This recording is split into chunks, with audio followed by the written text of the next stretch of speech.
পুরনো ঢোল নতুন বাজনা। দীর্ঘদিন ধরে আওয়ামী লীগ ও তাদের দোসররা বলে আসছে, বিএনপি আমলে নাকি বাংলাদেশ ৫বার দুর্নীতিতে চ্যাম্পিয়ন হয়েছিল। কিন্তু আসল তথ্যটা কি?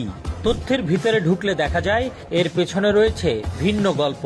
১৯৯৫ থেকে ২০১২ সাল পর্যন্ত ট্রান্সপারেন্সি ইন্টারন্যাশনাল দুর্নীতির ধারণা সূচক সিপিআই প্রকাশ করত এক ভিন্ন পদ্ধতিতে। বাংলাদেশ এই সূচকে প্রথম যুক্ত হয় ২০০১ সালে। সে বছরের জুন মাসে ট্রান্সপারেন্সি ইন্টারন্যাশনাল বাংলাদেশকে ঘোষণা করে দুর্নীতিতে চ্যাম্পিয়ন দেশ হিসেবে। তাদের সূচকে দেশের স্কোর ছিল ১০-এর মধ্যে ০.৪। তবে যেটা অনেকেই জানে না কিংবা জানলেও বলে না, সেটি হলো আগের ৩ বছরের দুর্নীতি বিশ্লেষণ করে এই সূচক তৈরি করত সংস্থাটি।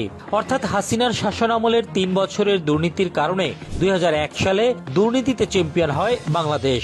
বিএনপি ক্ষমতায় আসার মাত্র ১০ মাসের ব্যবধানে বাংলাদেশের স্কোর ০.৪ থেকে বেড়ে হয় ১.২, অর্থাৎ দুর্নীতি কমতে শুরু করে। ২০০৩ সালে স্কোর ১.৩, ২০০৪-এ ১.৫, ২০০৫-এ ১.৭ এবং ২০০৬ সালে বেড়ে দাঁড়ায় ২.০।